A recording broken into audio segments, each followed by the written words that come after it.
No, This no, is, I will not. well, let I me, will not. Give him well, would plenty of time. the gentleman let me finish? Thank you.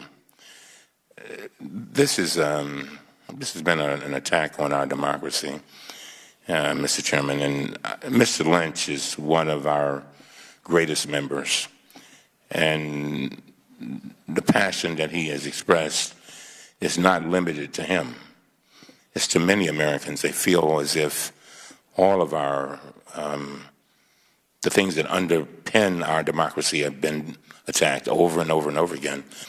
And as I said yesterday, we keep saying we're going to wait till certain things happen with President Trump. They're happening now. Can I ask and if the gentleman would just give me 30 more seconds. And all I was saying is I was just hoping that as a courtesy to the gentleman, I just wanted him to be able to respond. I'd like to ask you a question, if you don't mind, to my ranking member. Does the ranking member believe that this committee should do an investigation of the DCCC? I think that we can look at certain things. I know I am very familiar with sources and methods, but I think what the gentleman is saying is let's just look at the things that are unclassified. And apparently he has reports in his hand, and we can and see where we go from there. Number two, as I said before in answering the chairman's question, we have a bill that would I think would resolve this issue very nicely. I think the thing that I'm most concerned about, and I'm sure Mr. Lynch is concerned about, is that we cannot just turn a blind eye to when we have 17 intelligence agencies who unanimously agree that there has been hacking with regard to our elections. And there seems to be, one of the things that I've noticed is that there's been an effort, not by you, Mr. Chairman, but by others, to say, okay, it didn't affect the results. We don't even have to get there. Forget it. I accept President Trump as my president. I'm looking forward to meeting with him next week. But the idea that Russia could come in and interfere with our elections, all of us should be going berserk. I mean, we should be going, just really, really upset. And so all I'm saying to you is that I think that all the gentleman is saying is he's got documents that you've already entered into the record that are unclassified, want to look at those. Now, how far we can go is another thing. But again, Mr. Chairman, you and I know what happened with the Benghazi Committee. Basically, it became a partisan fight. Hold on. The gentleman's time's expired here. You're going well outside the scope of this discussion. No, I'm not. Yes. I'm not. I've given you ample time. I'll give you more time. Don't do an ISO on me, please. No, don't do that. I'm asking you a simple question. I just want an answer to a simple question. If you don't want to answer it, it's fine. I've answered it. I've told you. I'm going to ask one more time. Yes. I answered you. Okay. Yes. I just answered you. I just answered you. Okay. I'm just saying. You're not listening. What I said was that what the gentleman asked. All he asked, he said, take the unclassified information. Do not turn a blind eye to an attack on our electoral system.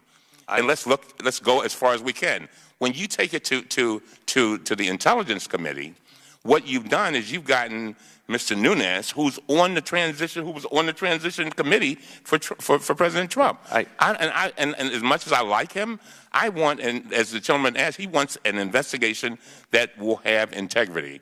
And I've preached integrity over and over again. Like I've said to you, Mr. Chairman, and to our committee members, when you deal with integrity as transparency, it's like money in the bank.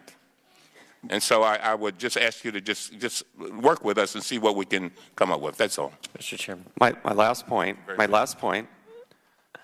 I don't think it's appropriate. I disagree with the attack on the integrity of the Intelligence Committee. I disagree with that.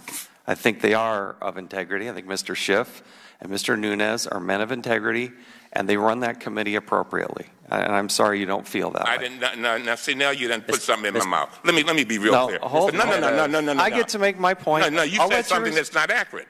What I said was, I'm not questioning the integrity of Mr. Nunes or Mr. Schiff. Mr. Schiff, both of them, I have a lot of respect for. What I'm saying is what the gentleman said, is that we want a report. When people look at the situation, I'll be very brief. when people look at the report and they see somebody on the transition team for Mr. Trump, then it becomes questionable. All I'm saying is to the world, we want, and that's why we filed the bill that we filed, and that's why we are asking for more like an independent investigation. That's all. Mr. Meadows. Okay. Mr. Chairman. Last point, Meadows. last point, and we're going to recognize Mr. Meadows. We've gone way past the time here. Thank you. And I ask this rhetorically.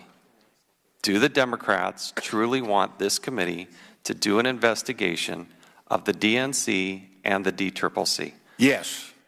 Yes, we do. Wow. Okay. We're now going to recognize. A lot of these emails are already public. They're already public. They leaked them. We already know what they are. The most damaging ones. Let's recognize the gentleman from North Carolina, Mr. Meadows. Thank you, Mr. Chairman. We're going to refocus on the focus of this hearing. I wish that we would have as much passion that is concerned about the well-being of the 22,000 people that got hacked, the potential security breaches that are there. Instead of losing or winning an election, I wish we'd have as much passion about that. Let's start to focus on the real aspects of what we need to be doing. There are other hacks with the IRS. Let's focus on the hardworking American taxpayers. You know, I'm sick and tired of hearing the repeated talking points over and over again. There is no one who will work in a more bipartisan way to get to the truth than me.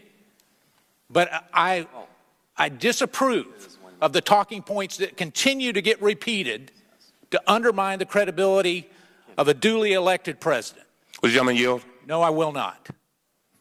Let me go into this particular issue.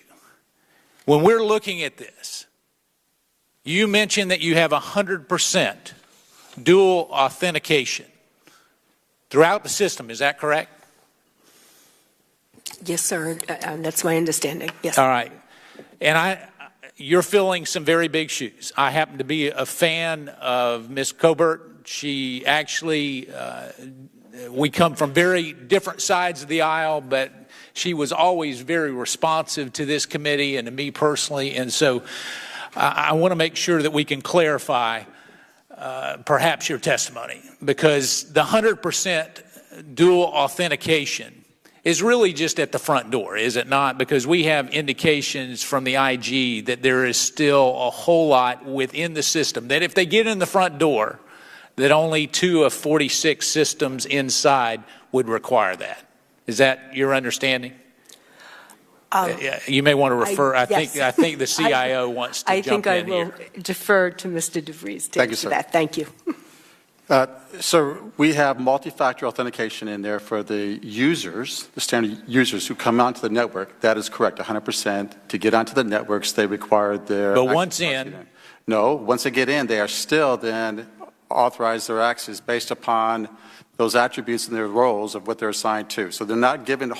so how do you respond to the IG that said only 2 of 46 systems would actually, of the major applications, would require PIV authentication? Is that not accurate?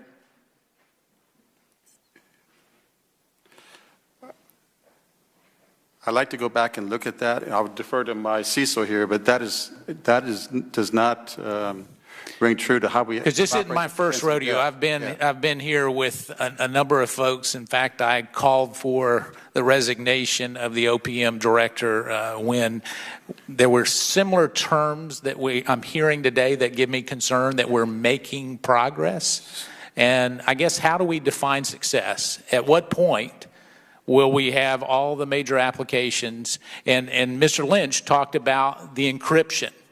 Correct. Now, we've been promised encryption over and over and over again, and yet even today we're not there with. So are all the Social Security numbers encrypted today? No, sir. Okay. When will they be encrypted? But I have. Just time frame. When will they be encrypted? All the Social Security numbers. I mean, that's basic. I've got encryption better than that on my home computer, and here we are. We have resources. Is it a lack of resources? So it was somewhat due to that, and also schedule change here on the mainframe. That's the only one that was delayed, and I've re-energized that one back in there. That is So when's it gonna be done? 2017. End of 2017, sir. And so we will have everything encrypted by the end of 2017 fiscal year? The HVA system, the high-value assets, which includes the Social Security numbers and so forth, will be encrypted this year, yes. All right. In terms of segmentation, how do you segment a legacy system? Representative. Either one of you can answer it. So, again, as a part of our strategy, we looked at all the systems and all the IT system inventories that we had out there. We determined which ones. So are you going from a zero trust? That's the idea, is to use that zero trust tenant. Absolutely. So you rushed into the fire. Ran into it, sir. And so as you ran into the fire, you decided from a zero trust aspect that you're going to look at every single system. Absolutely.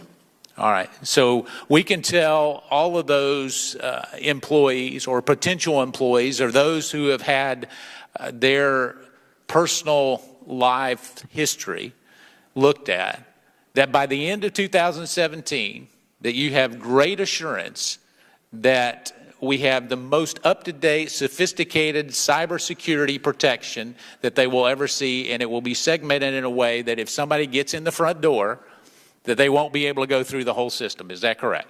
That is correct. And there's also many, many compensating controls that reside in the network. So we have our network analysis tool, we have our data loss prevention tool, we have malware detection tools, and then we actually have a 24/7 security operations center that is on glass watching for those events to come through. I yield back. Thank the chairman. Thank the gentleman. We'll now recognize the gentlewoman from Florida, Ms. Demings, for 5 minutes.